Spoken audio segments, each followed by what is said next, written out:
బృందావనం అంటే తులసీవనం. నాడు శ్రీకృష్ణుడు నడయాడిన నేలగా చెబుతారు. ఇక్కడ ఇప్పటికీ శ్రీకృష్ణుడు వివిధ రూపాల్లో సంచరిస్తాడని కూడా భక్తుల నమ్మకం.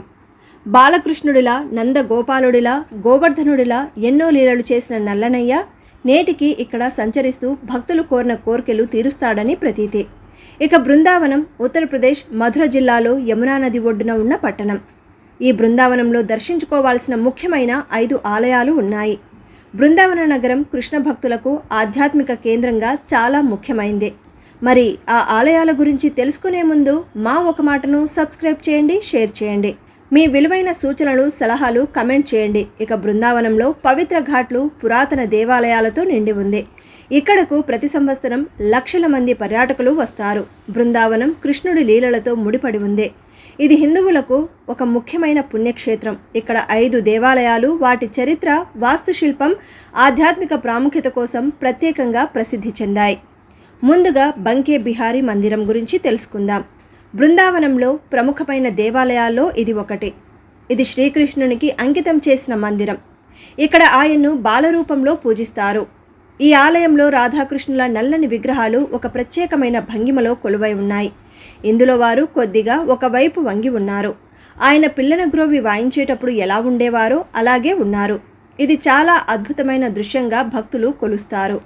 ఆలయానికి వెళ్ళేవారు భగవంతుని దర్శనం చేసుకోవడంతో పాటు ఆధ్యాత్మిక స్థితిలో లీనమవుతారు. నిధివన్, ఇది మరో ఆలయం. బృందావనంలో అత్యంత ప్రత్యేకమైన రహస్య ప్రదేశాల్లో ఒకటి నిధివన్. ఇది శ్రీకృష్ణుని లీలలతో ముడిపడి ఉంది. ఇక్కడే బాల్యంలో శ్రీకృష్ణుడు రాధా సహా వేల మంది గోపికలతో రాసలీలలు చేసేవాడని నమ్ముతారు. ఆశ్చర్యకరమైన విషయం ఏంటంటే దాని చుట్టూ ఉన్న అటవీ ప్రాంతం ఇది ఒక మాయశక్తిగా ఉంటుందని చెబుతారు. స్థానికుల అభిప్రాయం ప్రకారం నిధివన్లోని వృక్షాలు గోపికల రూపాలు. వారు శ్రీకృష్ణుని దివ్య నృత్యాన్ని చూడటానికి చెట్లుగా మారారని చెబుతారు. ఇక్కడ నిత్యం సాయంత్రం అవగానే ఆలయాన్ని మూసివేస్తారు. రాత్రి సమయంలో ఆ ఆలయంలో ఎవ్వరూ ఉండరు. రోజు రాత్రివేళ రాధాకృష్ణులు గోపికలతో కలిసి నృత్యం చేస్తారని స్థానిక కథనం. బృందావన్ ప్రేమ మందిరం. దీన్ని దివ్య ప్రేమ మందిరం అని కూడా పిలుస్తారు. ఇది జగద్గురు కృపాలుజీ మహారాజ్ 2001వ సంవత్సరంలో నూతనంగా నిర్మించిన ఆలయం. ఇది అందమైన పాలరాయితో చూడముచ్చటగా ఉంటుంది. ఈ ఆలయం వాస్తుశిల్పానికి ఒక ప్రత్యేకమైన ఉదాహరణ. రాత్రి సమయంలో ఆలయాన్ని చూసేందుకు భక్తులు పోటీ పడతారు. ఇస్కాన్ దేవాలయం. దీన్ని శ్రీకృష్ణ బలరామ దేవాలయం అని కూడా పిలుస్తారు. బృందావనంలో ప్రసిద్ధ దేవాలయాల్లో ఇది ఒకటి. యమునా నది ఒడ్డున ఉన్న ఈ దేవాలయం international society for Krishna consciousness ఉద్యమంలో భాగం.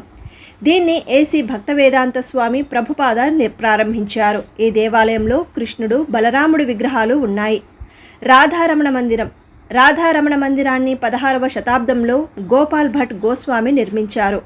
ఇది బృందావనంలో ఉన్న ఒక పురాతన దేవాలయాల్లో ఒకటి. ఇక్కడ రాధారమణ విగ్రహాన్ని గోపాల్ భట్ గోస్వామి స్వయంగా పూజించారని చెబుతారు. చూశారుగా, బృందావనం వెళితే మాత్రం ఈ 5 ఆలయాలను తప్పక దర్శించండి.